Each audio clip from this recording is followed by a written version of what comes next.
like we moved away from the idea what we are selling a product. It's all about communicating messages, identities, and narrating fascinating stories. You put the past into the blender, and it doesn't matter which pieces are mixed with which pieces. It doesn't matter, because what matters is having something that is already seen and reproposed, is not the concept. So that to me is the nail in the coffin of the Dior collection. And it highlights our cultural obsession with violent or transgressive experiences, which are completely made up. It's like a middle finger to society and saying you can only be free, not if you are poor and free in the Kerouac sense, but if you're rich and can purchase Dior, because money is the only freedom. But it enables people to have this fetishized, controlled experience with very little substance. And I think this narrative works very well, not only in fashion, but across all spectrum of our culture. Actually, every human being is obsessed with the end of the world. Is greed. Everybody wants the world to end together with them, because it's much more bearable than to think that the world will continue and where you will die. The brands, they create some sort of a utopia experience based on a dystopian reality. And I think this is incredibly fascinating. China is state capitalism infused with the collectivist consumer spirit and with a little bit of a feng shui twist. Why I truly despise people who define themselves spiritual. So now we lost a lot of our followers. Hello everybody. Hello. That's Culture. the last episode of 2021.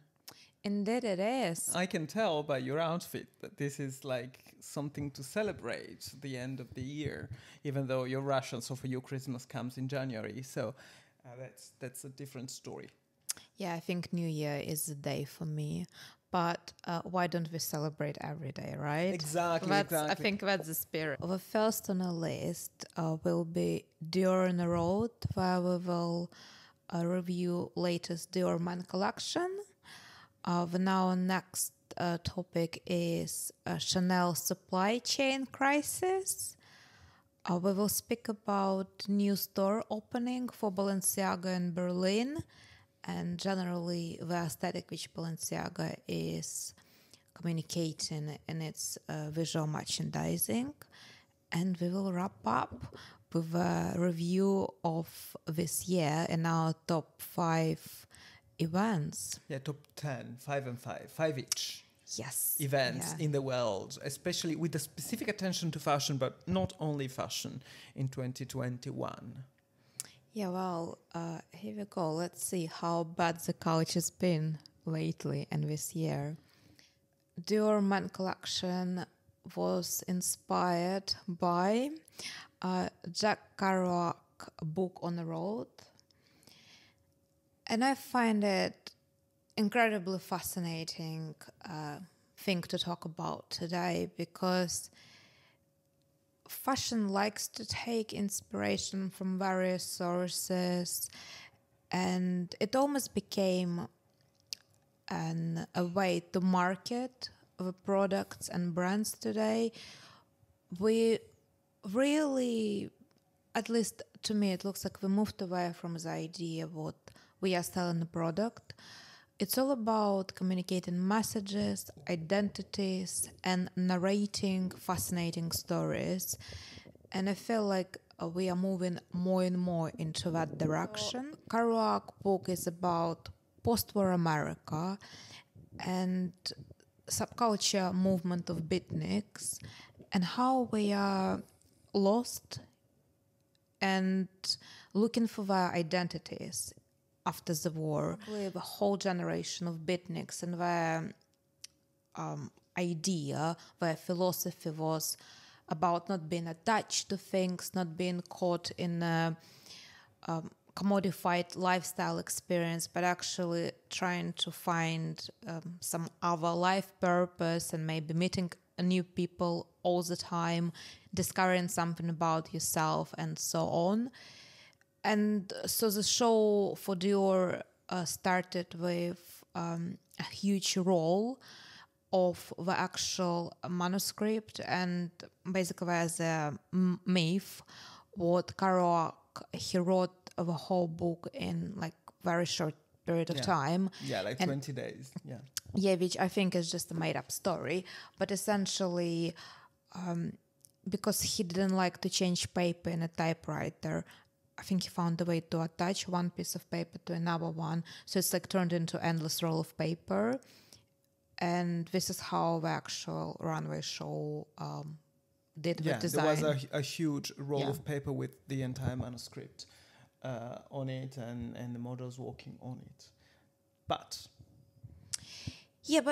I think for me it's kind of very interesting what, on a surface level, yes, we have a reference to beatnik style, which was very much about denim, white T-shirts, very basic, almost working class accessible garments which we could have.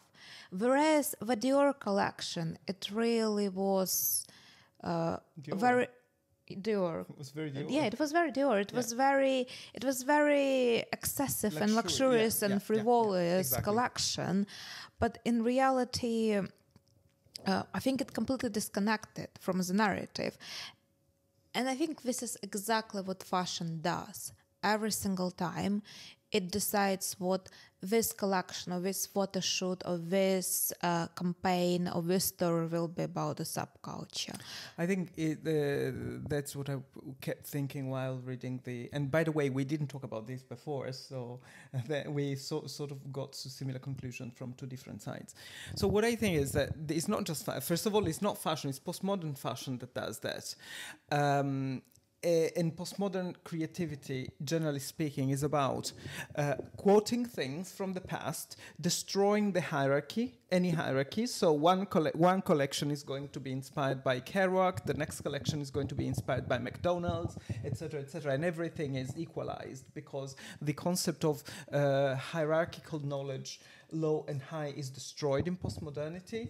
And at the same time, what postmodern creativity, even in fashion, requires is removing the content from the message, from the content, not the message, the concept from the shape, and detaching concept and shape. Now, trying to look at the commonalities between this Dior collection and Kerouac's book. By the way, I think this collection was beautiful. The single pieces were beautiful. The least interesting thing to me was the Kerouac story.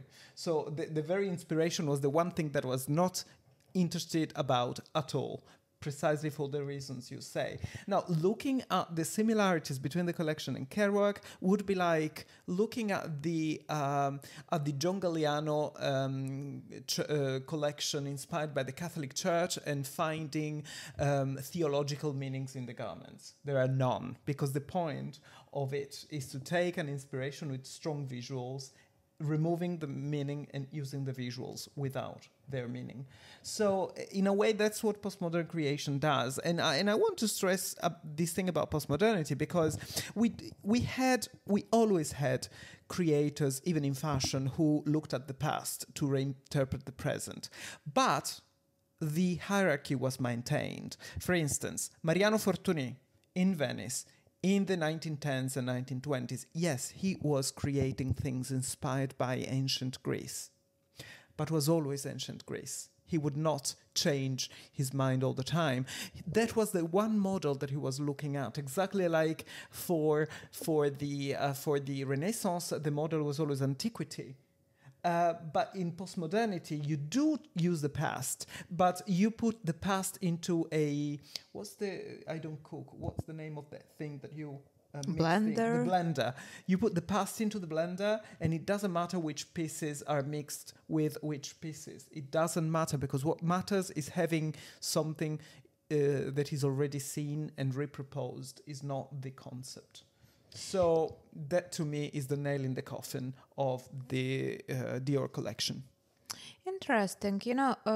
I think for me it's still a very fascinating to try to understand where these ideas come from.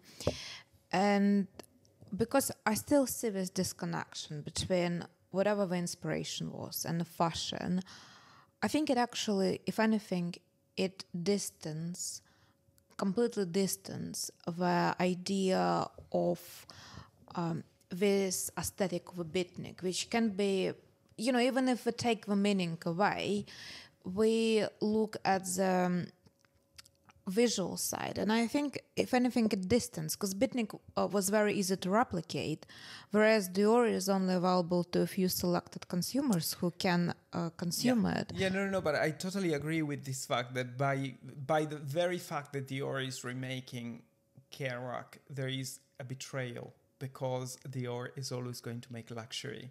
And the pieces were really beautifully made and luxurious. What I'm trying to say is that I don't know to which extent. I mean, I was very surprised because the majority of reviewers who wrote about the collection never mentioned the construction of those amazing pieces, and they always talked about this inspiration, which was ultimately not helping me in understanding anything about the collection. And there is another problem with it.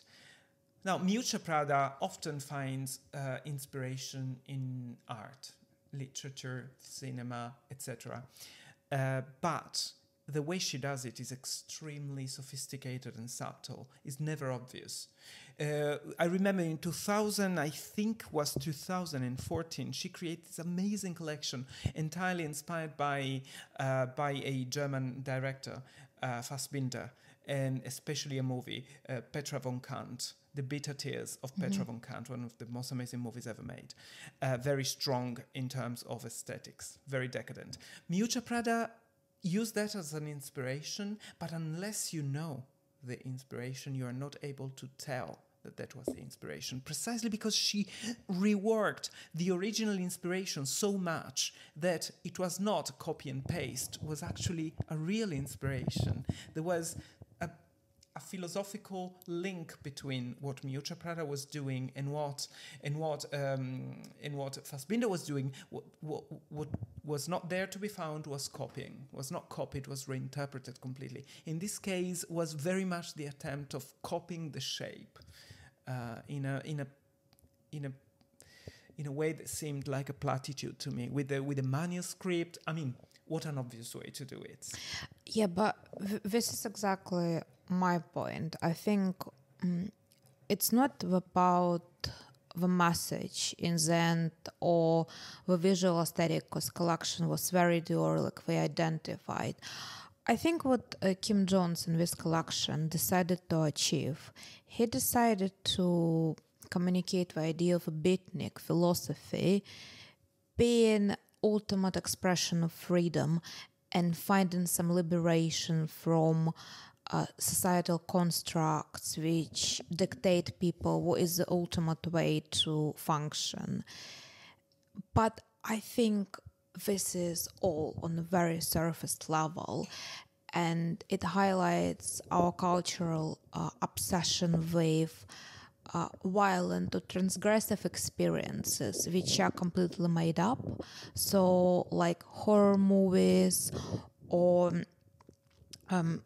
grotesque characters. I think all this dramatic news as well.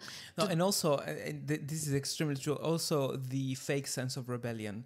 Exactly. Rebellion for the sake of it, but you don't know against what. And that's also what you see today. Very often the people rebelling in the street are educated, upper middle class liberal people who are not really the victims of any specific system. Really, you are the privileged in society. It's not the people who are really unprivileged who are protesting. So there is this sort of fetishization, to use a word that we often borrow, the fetishization of revolt and protest without real content. But this is exactly my reflection on this collection.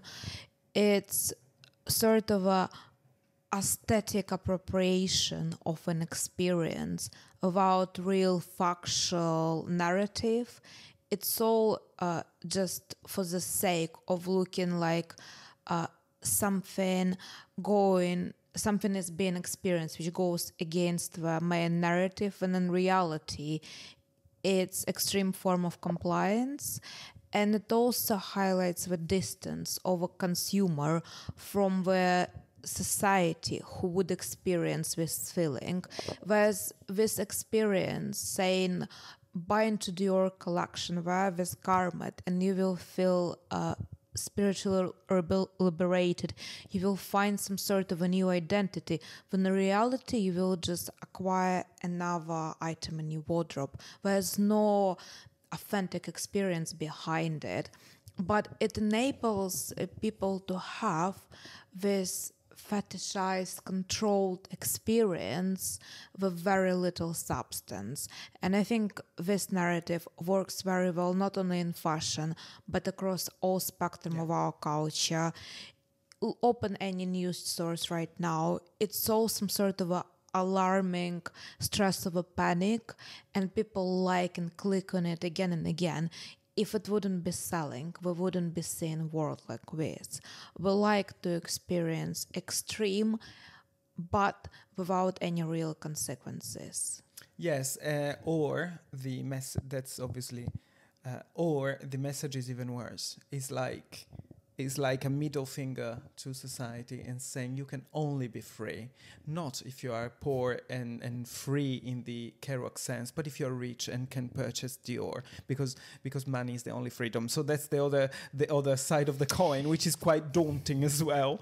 So yeah, no, exactly. It's like I would imagine in a couple of years or so, it will be cool or rebellious to wear a face mask or PPE outfits or Deliveroo worker outfit. Like I can totally imagine Balenciaga. No, that has already happened. Really? Yeah, because Demnak Fasalia created I don't remember if it was Vêtements or Balenciaga, but they create a collection all inspired by the uniforms of McDonald's. Yeah, but so it was like McDonald's uniforms have I remember that one. Already become so. Yeah, and also DHL.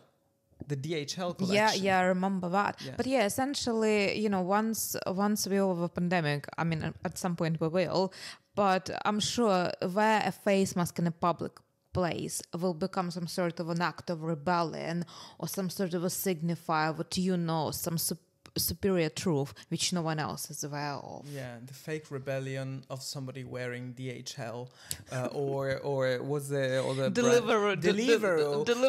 Yeah, you are wearing £1,000 Deliveroo trousers, and those guys earn £1,000 in 2 months. So there is also this disconnect that we. I'm not criticizing it. I mean, I think people should spend on whatever they like. Yeah, but I think what goes missing in this interpretation is what the brands, they create some sort of a utopia experience based on a dystopian reality, and I think this is incredibly fascinating. This is amazingly said. Yeah, what bothers me is not that. Indeed, I love rich people. I want them to buy whatever they like. I mean, I truly love rich people. This narrative that poor people are better, not true. Not even rich people are better. Nobody's better, but certainly I'm not moralistic against rich people. I wish I was one of them.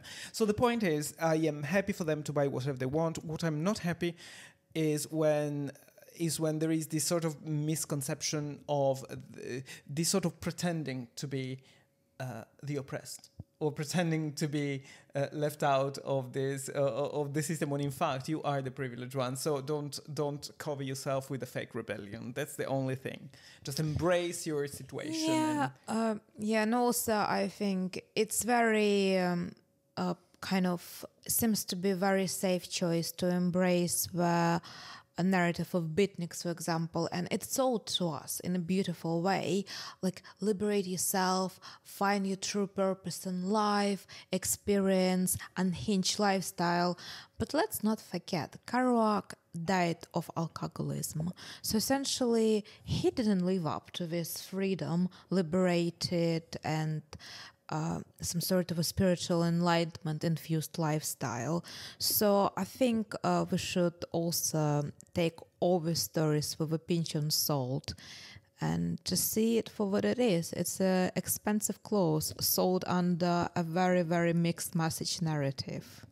Another lifestyle choice, speaking of which, was the news article we read about Chanel having supply crisis issues, which were probably not the only brand affected by that, but they specifically have supplying issues with handbags, which is probably one of the key market segments. Definitely.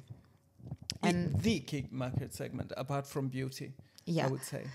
And this had led to the increase of handbag prices. And there's a market report which we looked at, which shows in China, due to that, there's a very big demand to buy these bags, and essentially it even caused increase in how desirable these bags have become.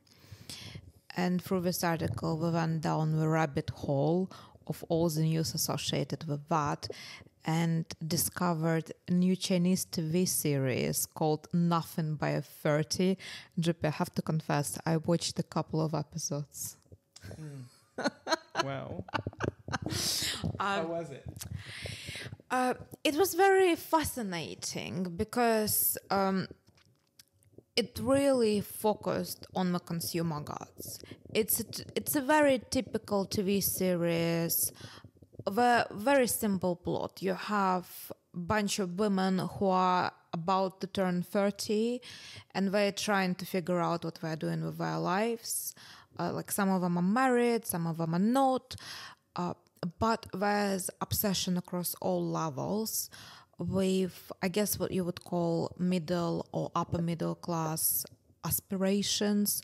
So buying statement pieces from designer labels, getting married, having children, getting mortgages, progressing in their careers, all these sort of things. But we all seem to be seriously obsessed because we all are at very different life circumstances.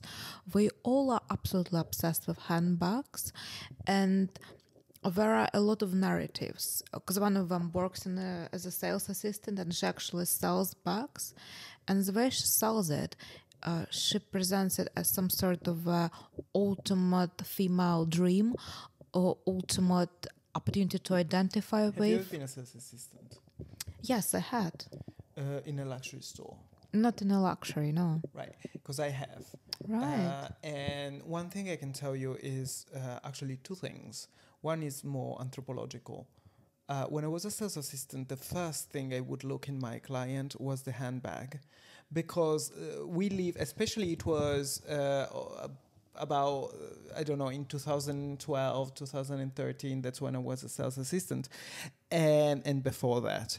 And at the time was normal to wear Zara across all social classes. So it was normal to find a rich Arab lady wearing a Zara piece. What you will never find is a rich lady wearing a Zara bag.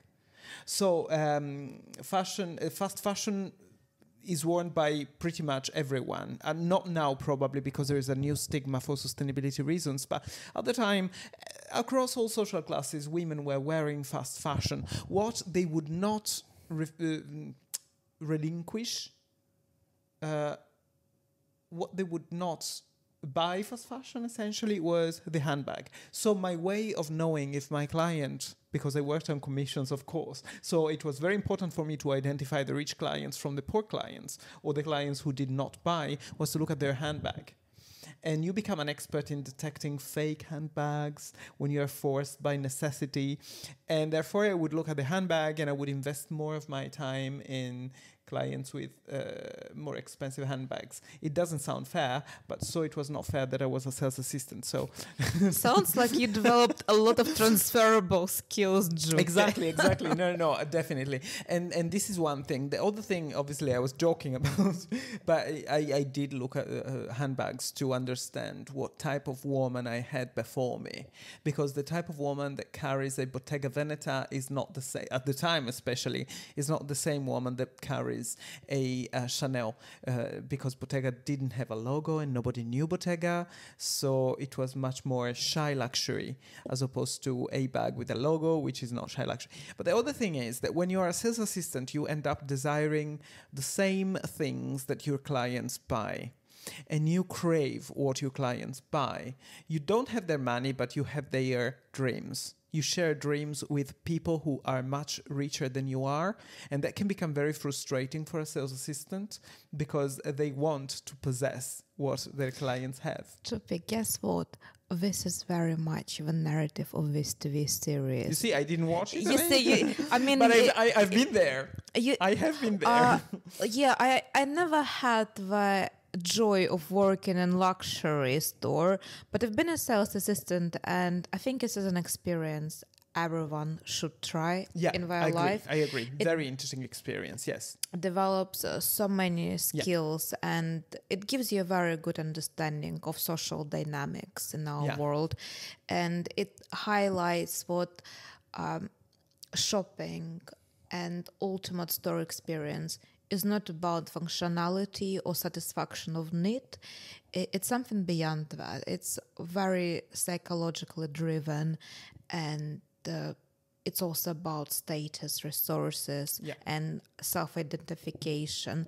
And essentially, this is what got me thinking about, like you said, today, you can be on the street and see a lot of people wearing high street clothing, high street shoes, but they will have a designer handbag or sunglasses, and even sometimes designer shoes, but they can be wearing a Nike tracksuit, which is very interesting analysis. What I understand now, what consumers are more willing to pay for specific status symbols, and therefore we still have experience of what Marx identified as commodity fetishism.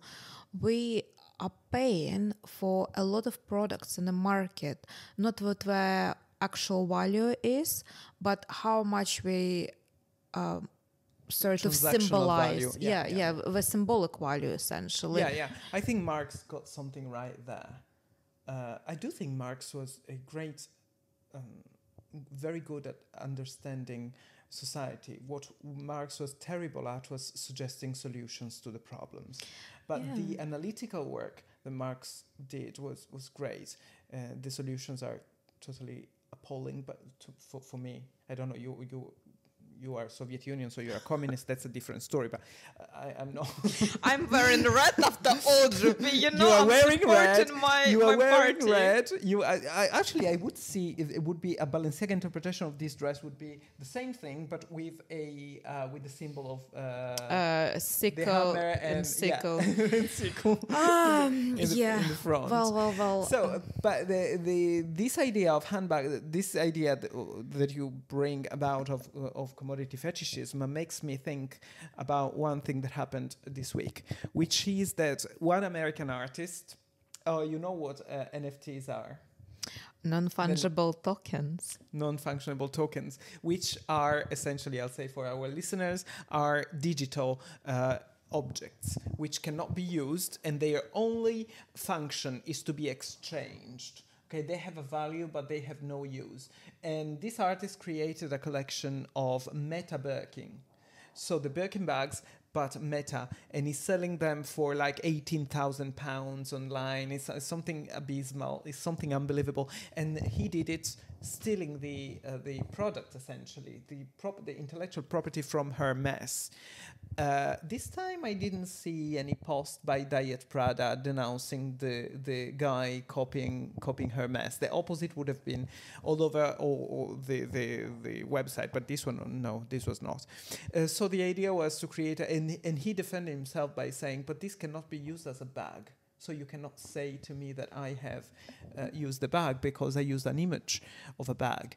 And it's essentially what NFTs are the nightmare of Marx that became reality. It's pure commodity fetishism because it's a commodity that doesn't even serve any purpose. It's some sort of a next level of hyper-reality we really could do with Baudrillard and his analysis of blockchain and also digital experience. Totally. I think he would have done something phenomenal on it. But yeah, I'm just going to reflect again the fact what Chanel bags went up in price and demand only increased, again, highlights what we're not paying real value for these objects. And no one cares. It's all about what we symbolize for us and what we say to others about the virus. And I just realized again what, ironically, we in the news and in the portrayal of China especially, because, there's ongoing conflict, because I think next Olympics we're going to be in Beijing. Mm-hmm. And I read last week what America, they're not going to participate. There's a very kind of ongoing tension situation with this. So I often think this is something I spoke about before. Countries like Russia or China presented in the media in the West in a very negative way as something alien, experience which is very difficult to identify with. But by looking at this TV series, I realized the society operates on the same values. We have same middle-class aspirations for very comfortable, commodified lifestyle. And this is why key warriors as well, not to miss on any opportunity in this comfortable lifestyle. So therefore, I would say what China is state capitalism infused with the collectivist consumer spirit and with a little bit of a feng shui twist. Because in this TV series, there was a moment, sorry, Jip, I just can't help it. It was like objective commodification of everything. There was a family and they bought a luxury development flat. But the moment we went into the flat, they started like doing the whole rituals of feng shui just to make sure we're moving right. It's incredible. It's just like extreme capitalism, but with a very spiritual, wholesome narrative, but still making sure no financial opportunity is being missed. But that's exactly the reason why I truly despise people who define themselves spiritual. So now we lost a lot of our followers. No, but the reason why is, follow me. So what is spiritual? What do people who say I'm spiritual mean? They mean I believe in a superior being. Essentially, they mean I believe in salvation, okay? I believe that some superior being is going to assist you and you were created by somebody. What they don't believe in is the church, is a temple, is an organized body that should convey that salvation. Now, this is nothing but capitalism in itself, because it's like saying, I will sell you it's once again the idea of the decaffeinated coffee. I'll sell you coffee without the caffeine in it. I'll sell you salvation without you having to do any effort to. So in the supermarket of religions, you have many different religions, and you have the most ambitious one, spiritualism, in which you can invent your own religion. It's like when you go to the store and you create your own sneakers, okay? You create your own religion. You decide what the way of salvation is. And when people say, I think that the afterlife is going to be... No, too easy. You shouldn't think. Choose a religion. That's why I'm an atheist. Well, spiritual... There's no salvation. Okay, but how about a spiritual capitalism supply chain crisis? the Chanel thing you're saying. Yeah. The funny thing about the Chanel thing, as you were mentioning, the price went from, I think, $8,000 to 8,200 and something. So it increased a lot because of the problem with the supply. What I was very surprised about is that the price increased, but the functionality did not. Not the functionality, the value did not. The price and value went two different ways.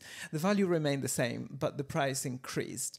What I mean by this is that they didn't do anything to make the bag more valuable. And as a result, Hermès is outdoing Chanel. And that is outdoing Chanel because Hermès, yes, is very expensive. Their entry price is probably higher, but Hermès gives you life. You can always go back to Hermès and they'll take care of your bag. So there is a lifetime warranty. Whereas Chanel did not implement this, so they are not given the same service as Hermès, and therefore the result of this is that Hermès keeps growing in the market. So the price of vintage Hermès is a very good investment for the future. And Chanel is not. And this is the reason why. One of the reasons why. Hermès is also a very powerful social mechanism in Chinese culture. In this TV series, the character, she first gets a Chanel bag and no one acknowledges her. And the moment she gets Hermès bag, she makes a lot of friends in high places. I must say, you almost convinced me to start watching it with this little think anthropological I think insight. It's amazing. It's just like every single minute is commodification and practical example. Also, there is one thing that probably the Chinese is, as opposed to the West, have an advantage, which is the fact that they are not ashamed of portraying these things, whereas a Western liberal in New York would feel almost ashamed about portraying their passion for material goods. We are much more moralistic in the West in the way we approach our feelings towards expensive goods. So I don't think a TV show in the West like that would be possible, because Sex and the City is the one that I can think of, but even they didn't go as far.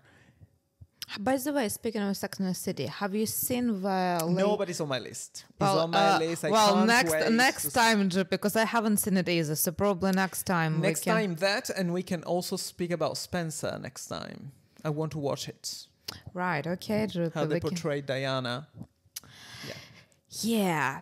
Well, so another thing we wanted to talk about is the new Balenciaga store, which opened in Berlin.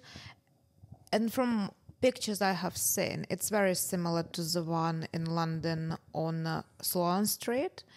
So very brutalist style, interior design, concrete floors, walls, rails made out of scaffolding, sort of a whole aesthetic way present in the collections and all the experience of aesthetics when you think about Balenciaga today. And I guess the narrative I want to highlight is how the brand managed to capitalize on this post-Soviet austere aesthetic and how well it performed here, because it's complete opposite of capitalist consumption, access to so many different materials. Because let's be honest, brutalism is a result, first of all, of limitation of materials, but secondly, it's also the sort of frugal politic strategies. It's also functionalism. Yes, and functional. It's much more functional. But also, it's functional, yes, but also there were restrictions why we had to go for this. It's not as extreme as Baroque, so to say. No, but Baroque is based on embellishment, not on structures. So it's that's the polar opposite, essentially. Yeah, exactly. So I just find it incredibly fascinating what this aesthetic continuously performs really well. And when it all started, personally, I guess I'm biased because I had Soviet experience, post-Soviet experience. For me, it always felt quite depressing. And when I saw this trend emerging, maybe what would have been like 10 years ago, I felt quite dark and gloomy about this, but now it just became very common, so I don't really acknowledge this sort of experience. But it never stops surprising me how continuously successful it remains. Yeah, at the moment, I mean, I don't have the Russian experience that you have, and I am extremely fascinated by brutalism. I think it's beautiful style. And it's beautiful precisely because of the reasons you're saying. Not the political reasons, of course, the aesthetic reasons. I always think about Adolf Loos and his book, Ornament and Crime. Okay, so reducing everything to the only the functional bits and making the most beautiful aspect of it. So that's what brutalism for me makes me think. It has a certain poetry. There is a certain poetry in it. Also, I think the reason why it's becoming so in fashion, is because fashion has already exhausted luxury. Not luxury, the luxurious aesthetic. So fashion has already exhausted the excess and gold of Baroque, and now is left with the gilt of the post-Soviet Union. So from gold to gilt. Now, if you look at what fashion stores were in the 90s and early 2000s, when Peter Marino, do you know Peter Marino? I don't. Peter Marino is a very famous interior designer who is the guy who essentially remade all the most expensive stores like the Dior's and the Louis Vuittons and the Fendi's, etc., etc. He is the name that made most of the stores. And those stores are usually all very lavish. He turned the stores into temples of luxury. And every time Peter Marino took a store, he transformed the store he increased the sales. So every time he would recreate a store, the store would increase in sales. Now we have exhausted that experience. We have seen too much of it. Now all we are left with is what was untouched before. The post-Soviet Union and brutalistic aesthetic, I think, is the last hope.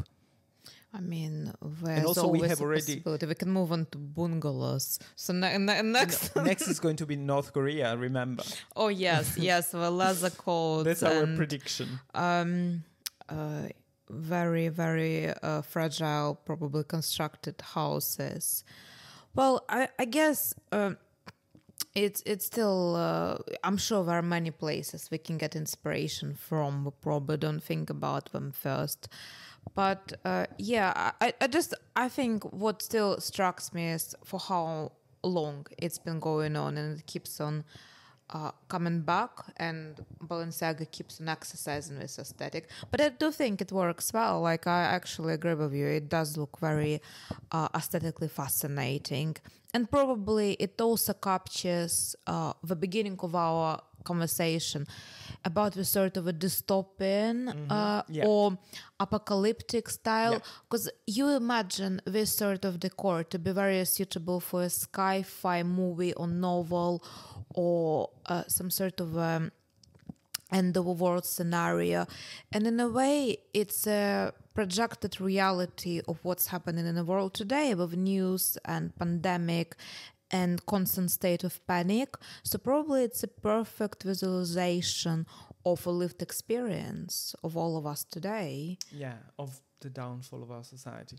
You remind me while you were speaking that once I was reading an essay by a writer who was explaining why, according to him, I can't remember who the writer is, but essentially he was trying to propose an interpretation of the reason why every society in the world is obsessed with apocalypse and the end of the world. In every culture there are myths about the downfall, and our society is represented visually, as you were saying.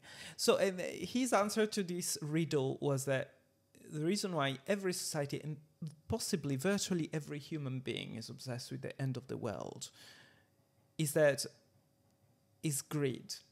Everybody wants the world to end together with them, because it's much more bearable than to think that the world will continue and where you will die. So that was that interpretation. I don't remember the writer, but this interpretation remained with me up to this day. Well, I guess a lot of people must be really enjoying present moment in this case. Oh yeah. Oh, totally. Yes. Living the dream, right? Yeah. Well, considering this glorious year is about to wrap up, I suggest we can speak about the top 5 moments before the world ends. Yes. So Tell me one and I'll tell you the other. Okay, I shall. So the first one I have picked from my list would be Balenciaga Simpsons video. I thought it was brilliant, really hilarious and entertaining. I got completely absorbed while I was watching it. The contemporary immersive experience, as all trend reports would say you. But what it also highlighted for me, what we don't buy products, we buy messages, stories, and escapism. Yeah. Can I have the... I want also to give you one which is connected to yours. I would have, if you didn't, I would have picked the same that you picked because it's a glorious moment and very enjoyable and well made. I picked the couture show by Balenciaga because I think it's remarkable that the house is going back to couture and is doing it so well without redoing the old Balenciaga. It's the new Balenciaga, but it's completely philosophically aligned with the old. So yeah, I definitely picked that. And what's your next? I would say Lucy Liu campaign for Alexander Wang. I think first of all, I really like Lucy Liu. Since I found out about her, I always found her very charming. But I think this campaign and also her appearance in Sex and the City, remember? Oh my God, so good. Brilliant moment. But in this campaign, she basically portrays this very powerful, successful female wearing Alexander Wang designs in these luxurious settings, great houses, driving fancy cars.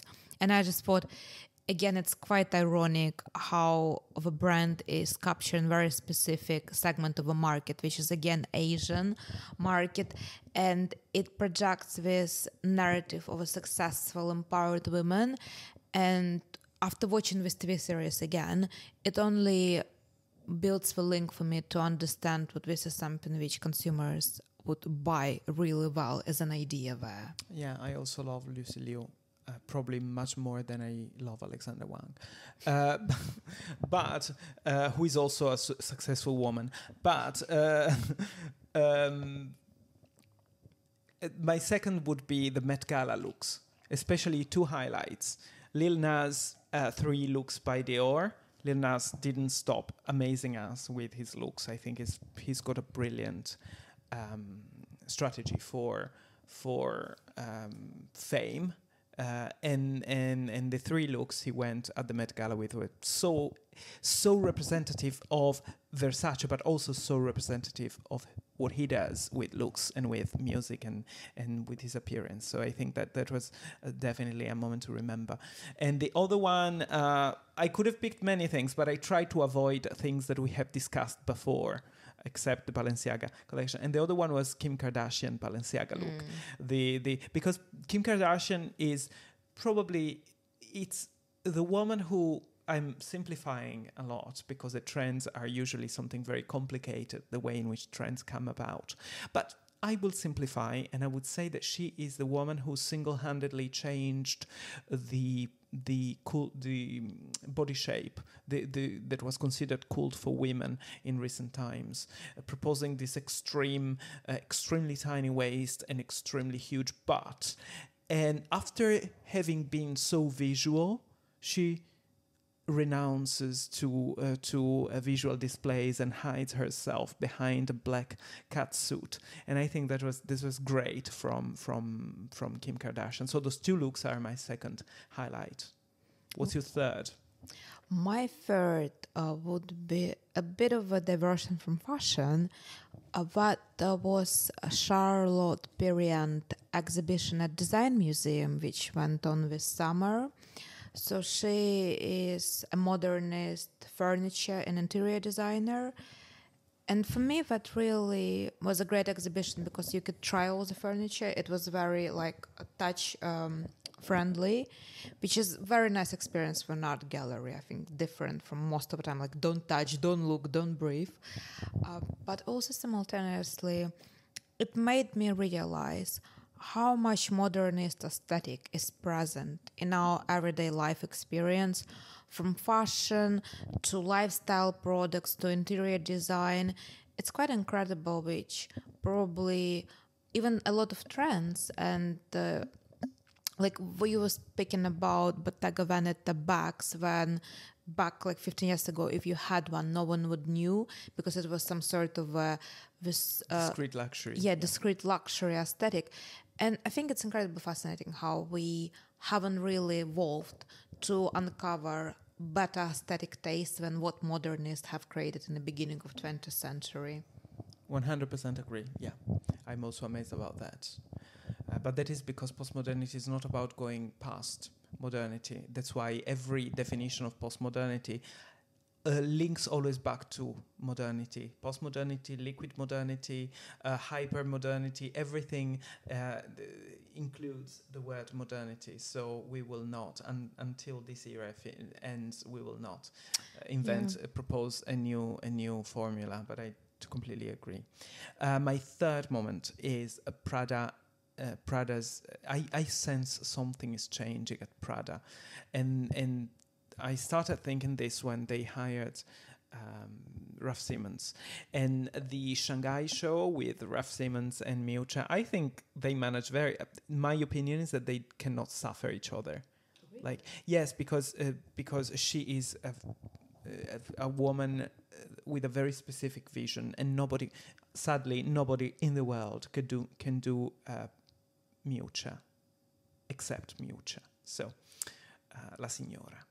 And I feel like they don't really like each other, even in the interviews. When they are together, you can perceive, but they are successful together.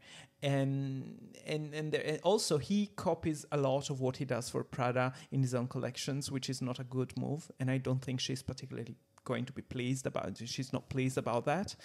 But that was a beautiful moment because it was a great strategy to multiply, to splinter the runway show and to bring it to the other side of the world, which is the reason why they are recovering well from the crisis of pandemic, because they expanded well in China.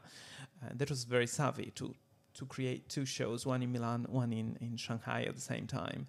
Great marketing. And I think it's this, I'm fascinated by the way in which they, albeit hating each other, they pretend like two old Milanese rich ladies to pretend to love each other nevertheless. So all hail Miuccia. Yeah. My next one would be Tiffany campaign with Beyonce, Jay-Z and basket painting.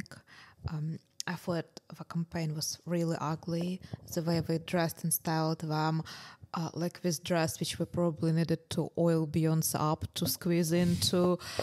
Jay-Z trying to reinterpret basket hair, which looked really dodgy.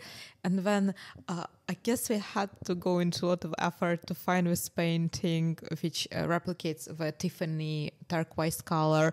And I think it's just ridiculous to try to associate with Basquiat being who he is, had any sort of a connection with Tiffany, and the whole like brand trying to elevate itself in such a backwards way. I thought it was ironic, and maybe because it was so cringy, maybe that's why it really stuck in my mind. So bad, mind. It feels good. Exactly, so bad it feels good, which is what we prefer anyway. Yeah, it's our favorite. This is, culture gone bad, really bad. Exactly. Speaking about things gone really, really bad, Harry and Meghan. I mean, everything about them is bad in my eyes. Like, I truly think they are a curse to the royal family and to everything. Like, they managed so brilliantly to take an institution, remove the institution, and put them and make everything about themselves as individuals. And their going to opera was disgraceful and funny, because of all places, to opera. I mean, you are a royal. You did not... Because the funny thing is that going there and talking about how mean the royal family is, but keeping your title, being still the Duchess and the Duke. And it was very funny to me to see how many contradictions. And also, she said something very, very, very bad. She said something, the royal family said something so bad about her, some racist comments, which, if what she said is true, is extremely bad. So why don't you make the names? Why don't you tell us who this person is? Because I want to know. I'm paying my taxes to keep the royal family. I want to know if I'm paying my taxes to some racist. So have the courage. If you raise such a problem, have the courage to go to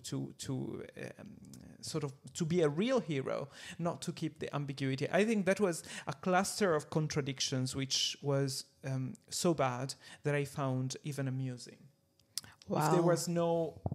If there was no institution in the middle, which I truly respect, the institutions of this country, which is a country that I truly love. I live here, so so it was pretty fascinating for me. Well, I'm going to jump into my last one, and my last one would be Montenero video by Little Nas. Oh, Montero, yeah. Montero, yeah. I thought it was, again, pure entertainment, but I also thought this whole like heaven and hell narrative, an absence of fixed space, it all seems to be incredibly digitalized, and the idea of heaven and hell being digitalized felt incredibly contemporary, and I think telling of the past few years, how everything became incredibly dependent on technology and digital experience, and therefore, like in the best way of Baudrillard in hyper-reality, simulacra and simulation, we can no longer tell the truth between reality and digital experience. And also, at some point, I also think heaven and hell can be interpreted as being experienced in real world. Yeah, I think the Lil Nas used heaven and hell, and he removed any theological, once again, postmodern creations. Yeah. But I must say that I do think, I also quoted in one of my points Lil Nas, because I do think that young guy didn't do a single thing that was not amazing this year in terms of creating visuals. All the songs, I mean, I'm not a music expert, so I will try not to comment on it, but I personally really enjoy listening to them. And the videos are so visually powerful. I think it's since Lady Gaga that we did, I'm talking about the 2010, 2011 Lady Gaga, like the paparazzi videos and the Alejandro videos of Lady Gaga. It was since that time that we didn't see such a powerful imagery, such a powerful creation of imagery. So I think Lil Nas is really extremely talented when it comes to this. Very entertaining. Oh my God, speaking of Lady Gaga, I really love Bad Romance. This is where she's wearing that Alexander McQueen Aquatics collection, the last one, which is gorgeous. Yeah, amazing. Yeah, well... I have a fifth one. You have a fifth one? Yes, the fifth one is Squid Games. I mean, how not to mention Squid Games? I recently watched it. I resisted as much as I could, but I had to finish it before 2021, and I must say I really enjoyed it, because it really brings the best of Korean cinema. I love Korean cinema. Like Kim Ki-duk, Park Chan-wook, I really love South Korean cinema. And they bring... the one aspect that makes Korean cinema great into television, into Netflix, which is this idea of poetic violence. There is always, the Korean movies are always infused with poetry and violence, and they bring it to TV. Obviously, it's not the same as the movies I was quoting, which are true masterpieces, like Kim Ki-duk especially. But yeah, they created something extremely enjoyable and very different from what a Western director could have conceived. So there is freedom in difference. Okay, the fact that they are not European gives them a different outlook upon certain issues that would be impossible from in the West in general, not just in Europe. So I'm really happy that Netflix is giving so many opportunities to people around the world, because it really brings novelty. And they also created very, very powerful images. It was not a masterpiece, but it was extremely well made as entertainment. So I really enjoyed it. Well, I think this makes our life exciting and culture exciting. Different nationalities and different people and different continents bringing their creations forward. So, Drippy, this is probably our last episode for this year. We've done a reflection on this year. Do you have any forecast for 2022? It's very difficult to make forecasts, because as somebody who studies trends and trends forecasting, I know that it's very difficult to make forecasts in an unpredictable, in an unstable situation. And unfortunately, our situation is so unstable that it is very risky to make predictions and to bet your money on a prediction, given the fact that we don't know how long these variants will last. So my only prediction is that everything we have been seeing in fashion and out of fashion will just intensify. That's my prediction, because that's what happened since the beginning of this pandemic. Everything that was already cooking underground has exploded. So things did not really change, it just became more intense. Well, then probably it's a good advice to invest into Hermes bags. Yes, not Bitcoins, but Hermes bags. Yeah, this is our currency.